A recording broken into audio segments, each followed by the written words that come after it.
The following is an AI radio TV news feature. Headline: Sleep paralysis, a terrifying encounter with our own mind.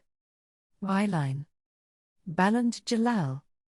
Lead: Neuroscience explains terrifying ordeals, from out-of-body experiences to alien abductions.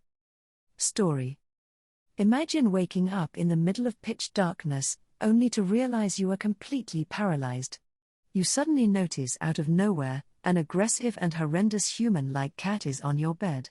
Next, the worst-case scenario unfolds, the creature viciously attacks you, and you vividly feel its razor-sharp teeth penetrating your flesh. Next morning, you wake up with a bruise on your body. It sounds like something out of a Stephen King horror novel, but the events describe a real-life case of sleep paralysis, as my colleagues and I recently reported in a study conducted in Italy. Sleep paralysis is a condition in which a person awakens from sleep but is temporarily paralyzed, unable to move or speak.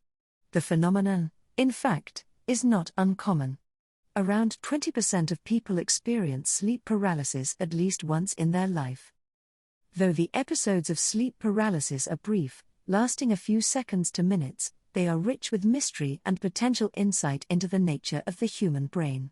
How does sleep paralysis happen, and why does it accompany the strangest hallucinations? Neurological origins of sleep paralysis.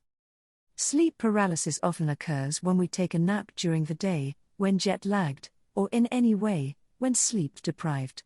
It happens when we wake up while still in a stage of sleep, called rapid eye movement sleep, REM, during which most vivid dreams occur. During REM, a part of the front brain called the dorsolateral prefrontal cortex, central to our ability to plan and think logically, turns off.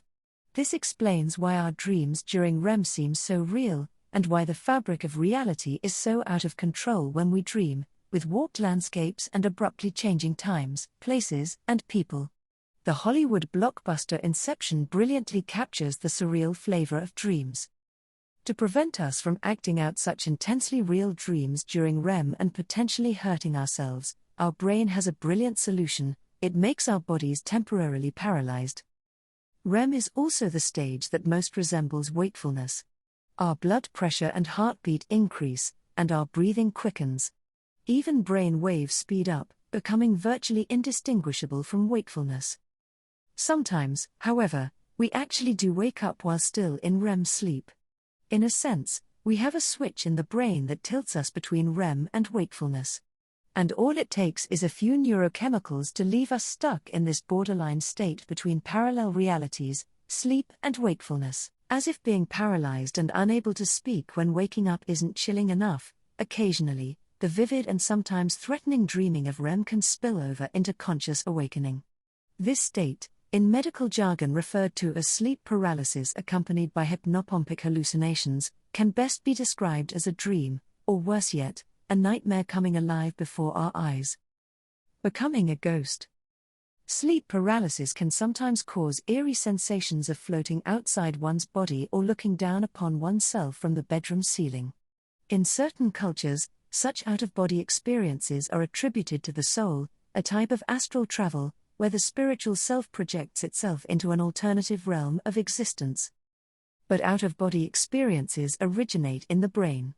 In fact, they can reliably be produced in the laboratory. We simply have to disrupt the activity of a brain region called the temporoparietal junction. This region helps us build a body image in the parietal lobes, the top middle part of the brain, or a type of neural representation of the self, based on the inputs it receives from the senses. The temporoparietal junction, which is also critical for our ability to distinguish between self and other, is normally turned off during REM sleep.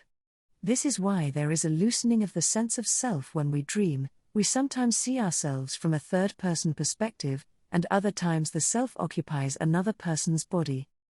It is thought that similar disturbances in the temporoparietal junction can occur during sleep paralysis.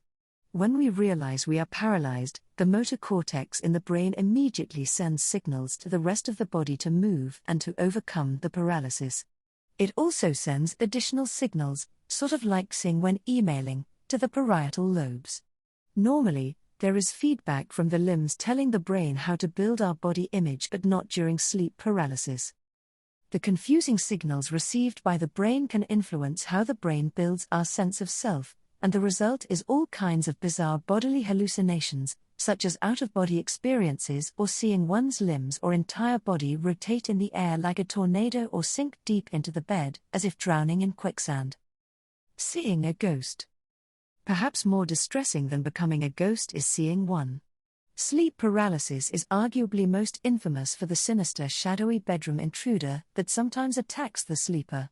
The creature is usually lurking in the distant dark, slowly approaching in on its victim. From here, all kinds of ominous things can happen, as far as the imagination can stretch. Commonly, the intruder chokes and suffocates the person by crushing his chest or pressing on his neck, and occasionally, the creature brutally rapes the paralyzed sleeper. The figure often appears simply as a dark shadow, similar to the human size and shape.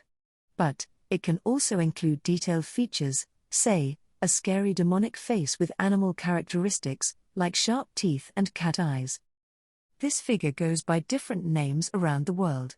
My colleague Devon Hinton of Harvard Medical School and I found that in Egypt, the creature is thought to be a jinn, an evil genie, a spirit-like entity that may hunt down, terrorize, and even kill its victims. In another study, we've discovered that among some Italians, it is believed to be a malevolent witch or a terrifying human-like cat, known locally as the pandafesh. Some space alien abduction cases also fit the sleep paralysis scenario. The person is laying in his bed paralyzed, suddenly the alien appears and begins to experiment on the sleeper's sexual organs, collecting eggs and semen. A disturbance in the brain's body map. UC San Diego neuroscientist versus Ramachandran and I recently proposed a neurological explanation for why we see this shadowy creature during sleep paralysis. The idea was sparked by research showing that people who are born with a missing arm may experience phantom limbs, meaning that they feel the presence of missing limbs. This led to the idea that there might be a hardwired template, or map, of a person's body surface in the right parietal lobe of the brain. So when a person born with no arm is experiencing a phantom arm, he is really feeling the presence of the arm that is part of his internal body map. This map would be connected to emotional and visual centers in the brain, causing us to be attracted to body shapes similar to our own. In other words, causing us as humans to be innately attracted to other humans, and not to, say, pigs, at least for most of us. More clues about such a hardwired body map come from a rare disorder called apotemnophilia, in which a person has a desire to have a limb amputated and is attracted to people with missing limbs. Ramachandran and I suggested that a disturbance in the processing of self and other, at the temporoparietal junction, results in a hallucinated projection of one's own body map. The mind literally casts a shadow, just like the body does. As the barrier between self and other dissolves, the person mistakes his own shadow, or body template, for a separate entity. Compare this to an out-of-body experience. Here your sense of self is shifted and you identify with your ghostly self, not your bodily self. When you see a ghost, on the other hand, your vantage point doesn't get shifted, and you identify with your bodily self, instead of your ghostly self, and with the threat detection system of the brain on high alert, also known as threat hypervigilance, we are even more likely to interpret the human-like shadow as an evil, other entity. Moreover, our brain regards it as highly improbable that chest pressure, sensations of suffocation, rapid breathing, which are caused by REM physiology, and, on top of everything, seeing a human-like shadow, occur by random chance. When REM dreaming becomes activated as well, the shadowy figure can take on all kinds of sophisticated shapes and dimensions, and the entire plot thickens. At this point, memory and the narrative abilities of other brain regions play a role in the evolving hallucination. While our neurological explanation for the shadowy figure has yet to be proven, it fits well with previous observations. It has been shown that occasionally when the temporoparietal junction is disrupted using an electric current, instead of having an out-of-body experience, the person senses the presence of a shadowy figure. This figure is perceived to stand behind the person and to mimic his posture, even though the person is aware that the postural features of the shadowy figure are similar to his. he still regards it as a separate person. Based on this, the scientists who conducted the study concluded that they had created a ghost-like double. Fear feeds terrifying sleep paralysis. In the 1986 Stephen King horror novelette, the clown-like killer exploits the fears of its victims to hunt down its prey, young children who fear monsters. Although fictional, literature is sometimes closer to science than one would think. Our own research suggests that one's beliefs about sleep paralysis can profoundly shape the experience. In one study, Devon Hinton and I found that in Denmark, people regard their sleep paralysis as something trivial caused by the brain. In sharp contrast, we found Egyptians often hold very specific cultural and supernatural beliefs about theirs. In another study, we discovered that Egyptians experiencing sleep paralysis not only feared much more than Danes do, to the extent that many fear dying from it, but they also have longer episodes and on average experience sleep paralysis 3 times more often. These findings strongly indicate that for Egyptians, beliefs have radically transformed the experience, a form of mind-body interaction, causing not only psychological fear but also conditioned physiological fear of sleep paralysis. When they go to bed, they fear the cultural creature might attack them. Ironically, this will activate fear centers in the brain, such as the amygdala, making them more likely to wake up during REM and have sleep paralysis, and once they have sleep paralysis, they interpret it in light of their cultural beliefs, thinking, "I am being attacked by an evil spirit," making them even more terrified. Escalating fear and arousal would worsen sleep paralysis by prolonging the episode and resulting in more intense bodily hallucinations, as they are more likely to try to move during the paralysis, causing body image disturbances. It doesn't end there. Now, they notice that they are experiencing sleep paralysis more often and that episodes are longer and more horrifying. They become convinced that they are targeted, perhaps even possessed, by a supernatural creature. This, in turn, makes them even more afraid, and the vicious cycle continues to feed on itself. It is still unclear whether the fear generated by sleep paralysis can be pathological.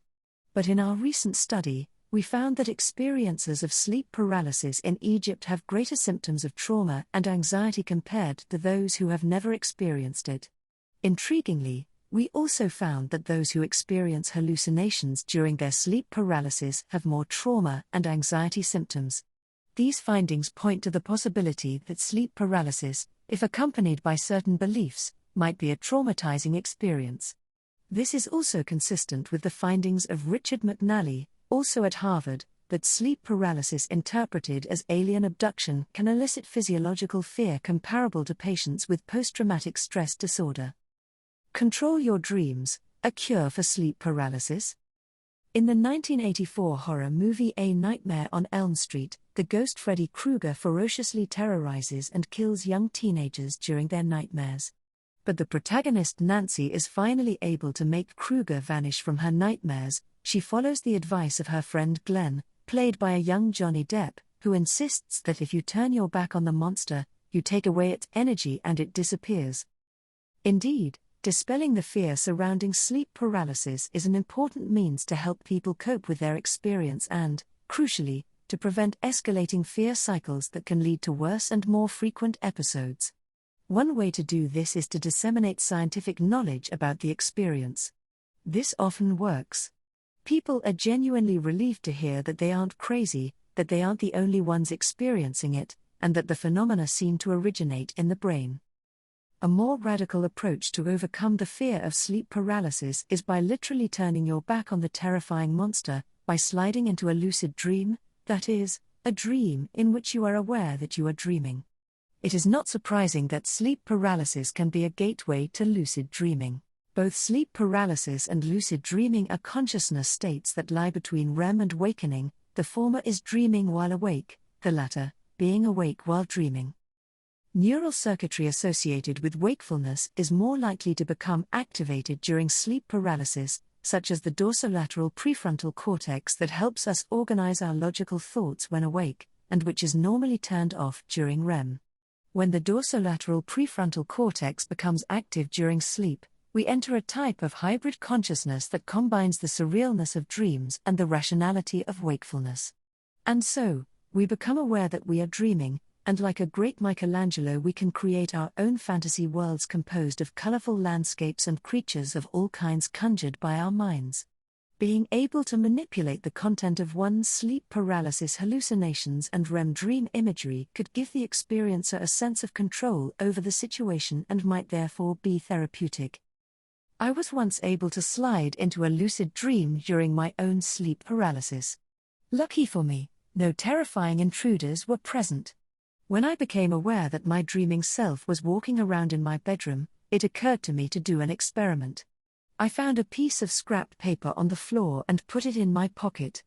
I thought to myself, if it's still there upon awakening, I would have to reconsider some of my own scientific theories about the role of the brain in favor of more uncanny explanations. My pocket was empty when I woke up.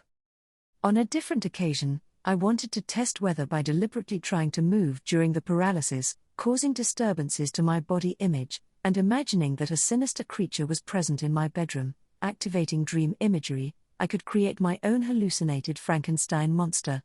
I wasn't able to complete the experiment out of sheer horror, but I still joke with my colleagues, telling them that we're among a select group of people who can say we're working while sleeping.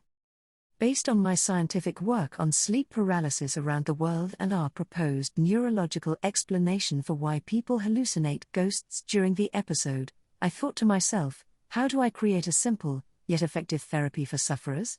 Meditation relaxation, MR, therapy was recently designed as a direct treatment for sleep paralysis. The treatment, which includes techniques of cognitive reappraisals and emotional distancing, meditation, and muscle relaxation, aims to minimize current attacks and decrease the frequency, severity, and duration of future ones. In a recent pilot study, we found that MR therapy reduced sleep paralysis episodes by 50+% when applied for 8 weeks in patients with narcolepsy. As we are just beginning to probe this fascinating condition and unlock its neural bases, the mystery remains.